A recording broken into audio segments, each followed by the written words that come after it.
She dropped the milk carton from her hand, froze behind the register, because the customer standing across from her was the same man who had been beside her in a sniper position 25 years ago. And now, both of their secrets were about to be revealed. Welcome to the Human Stories. Before we begin this powerful story of silent skill and forgotten heroism, tell me in the comments where you're watching from today. And if you believe stories like this need to be remembered, hit that subscribe button and help us make sure they are. Days chased each other at the big grocery store in Riverside, California. The clock always followed the same rhythm, 9 a.m. opening, 10 p.m. closing.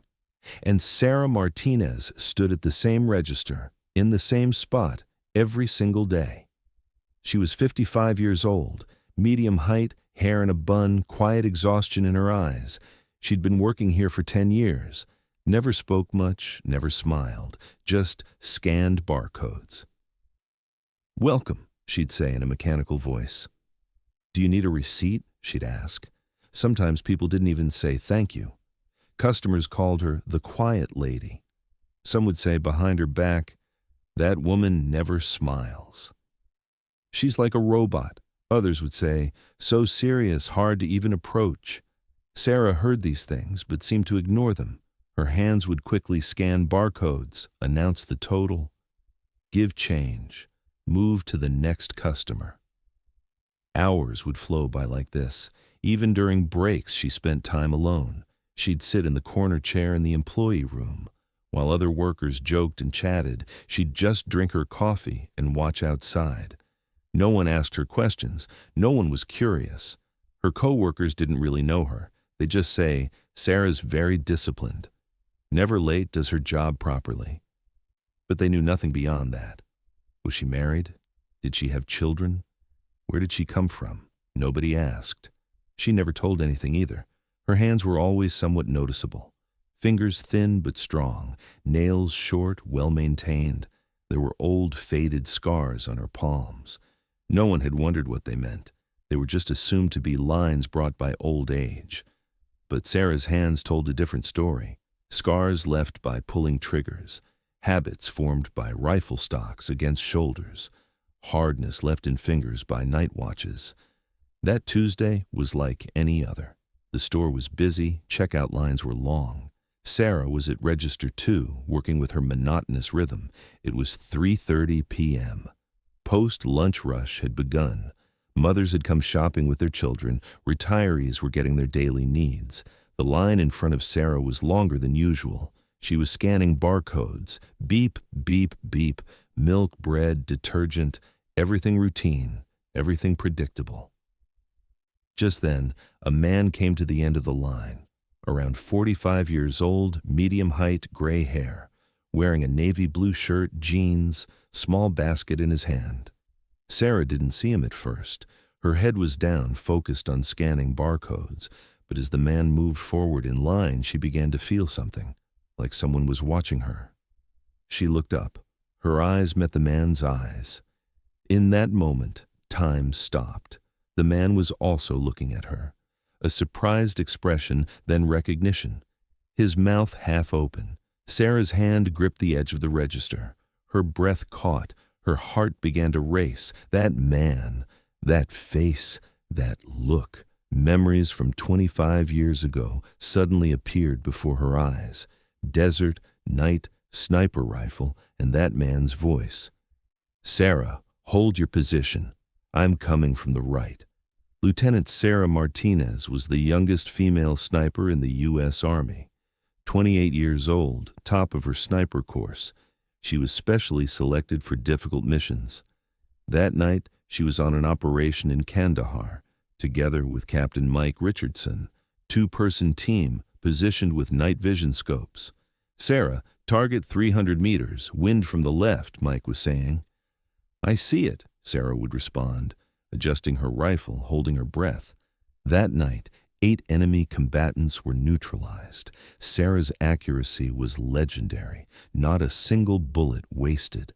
But the most important moment was when she saved Mike's life. They had come under enemy fire. Mike was wounded. Sarah carried him on her back for 2 kilometers, risking her own life. "You saved my life, Sarah," Mike had said that night in the hospital. "I'll never forget this." Sarah blinked. The past went away, now came back. But that man was still there. Mike. Captain Mike Richardson, now in civilian clothes with gray hair, but the same man. The line had moved forward. It was his turn. He placed his basket on the counter. His eyes never left Sarah's eyes. "Sarah," he whispered. There was disbelief in his voice. Sarah's hand trembled. She tried to pick up the milk carton but dropped it. The carton fell to the floor. Silence fell around. Surrounding customers looked. "Lady, are you okay?" someone asked. But Sarah was only looking at Mike. In her eyes was 25 years of longing, fear, amazement. Are you Mike?" she whispered. Mike nodded. "Yes, and you're Sarah, Lieutenant Sarah Martinez." Other customers who heard these words were surprised. "Lieutenant? Did this quiet cashier have a military background?" Sarah stood up, came out from behind the register, approached Mike. "Where have you been all these years?" she asked. "Me? Where have you been?" Mike responded. "When I learned you left the Army, I looked for you. Couldn't find you." Other customers and employees were watching them now. Learning that this ordinary cashier had a military background shocked everyone. Store manager Tom Wilson approached. "Sarah, is everything all right?" Sarah turned, tears in her eyes. "Mr. Wilson, this is my former commanding officer." Mike stepped forward. "I'm retired Major Mike Richardson. Sarah was the best sniper in our unit. This woman saved my life." The surroundings went completely silent. Everyone listened intently. "What do you mean?" said young cashier Ashley. "Sarah was a soldier." Mike smiled. "Not just a soldier. She was a sniper in Special Forces, one of America's top 5 snipers." This explanation created a shockwave inside the store. People began to whisper, "The quiet lady was a sniper. Would never have crossed my mind. How could she stay so quiet?" Sarah felt embarrassed. "Mike, let's not talk here. People are listening." But Mike continued, "Sarah, why did you hide? Why didn't you stay in the Army?" Deep pain appeared in Sarah's eyes. Because I couldn't pull the trigger anymore." Sarah took a deep breath. She looked at the people gathered around her. She felt dozens of eyes watching her. "After that last mission," she began slowly, "I couldn't pull the trigger anymore. Every night I saw those moments in my dreams. My hands were shaking. I couldn't hold a weapon again." Mike understood. PTSD, war trauma. "Yes," Sarah said. "Doctors gave treatment, but it didn't work. I had to leave the Army. Then I got married, had a child. But my husband passed away 10 years ago. I've been working here since then." Young cashier Ashley asked, "Does your child know?" Sarah nodded. "My son knows, but we never talk about it. He doesn't want to open these topics either." Mike put his hand on Sarah's shoulder. "You're a hero, Sarah. Don't forget that."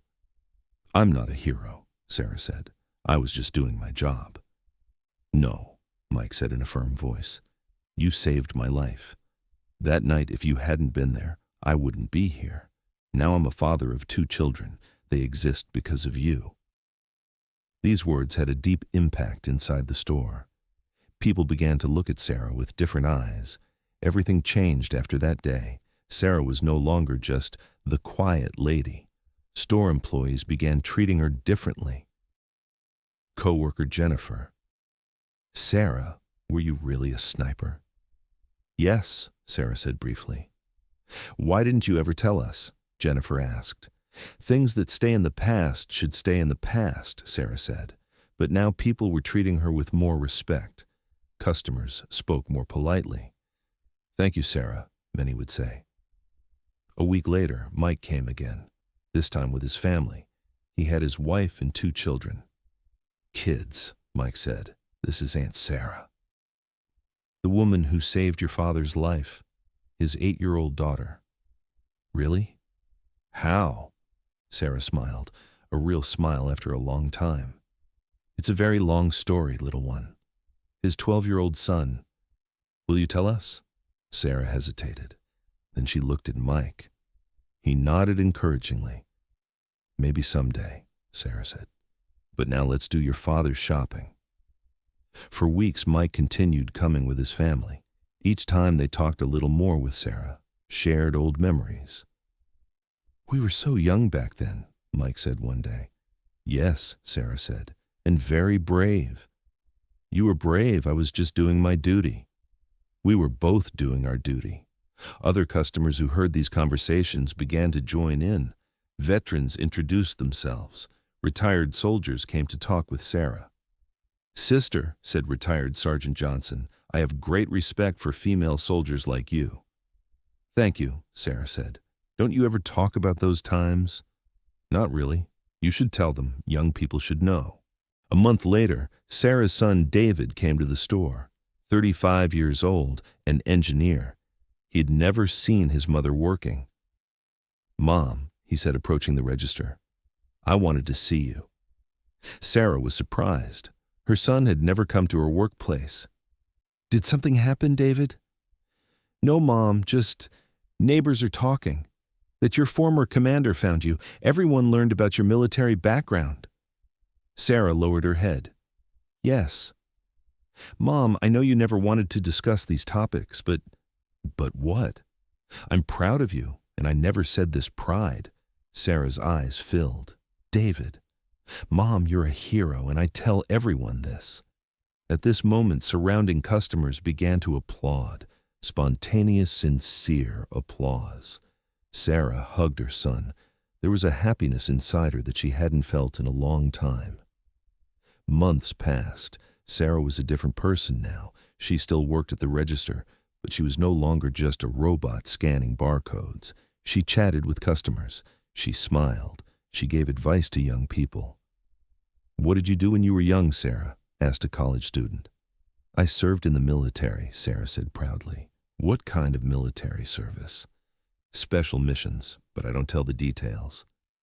One day the local newspaper came. They were going to write Sarah's story. No, Sarah said, I don't want newspaper coverage. Why? The journalist asked. Because I didn't do it to be a hero. It was my duty. Mike intervened, but people should know that there are silent heroes, Sarah thought. I have only one condition. Don't write real operation details, just the general story. After the newspaper story came out, Sarah became a local celebrity. But she didn't like this. There's too much attention, she told Mike. You'll get used to it, Mike said. As people get to know you better, they'll respect you. It really happened that way. At first, there were curious looks, then came respect. One day, a young girl came to the register. Sarah, she said, I also got into military academy. You inspired me. Sarah smiled. I wish you success, dear. Do you have any advice? Never give up, and always do what's right. Another day, a young mother came. Sarah, my daughter did homework about you. She researched you. What did she find? How important female soldiers are. These kinds of encounters made Sarah happy. Maybe hiding her past was wrong. Maybe people needed to know. Today, Sarah still works at the same store. But she's different now. She smiles, talks, gives advice. There's a small American flag next to her register. The manager put it there. Written underneath, Our Hero. Mike still comes regularly. Now everyone knows they're not just old friends, but former comrades in arms. Are you sorry? Mike asked one day. Sorry about what? That you didn't stay in the army, Sarah thought. Number? Because this is also a duty. Serving people is also a duty. You're right. Sarah placed her hands on the edge of the register. Those old scars were still there, but they were no longer something to hide. These hands, she said, once pulled triggers. Now they scan barcodes. Both are duty. The last customer had come.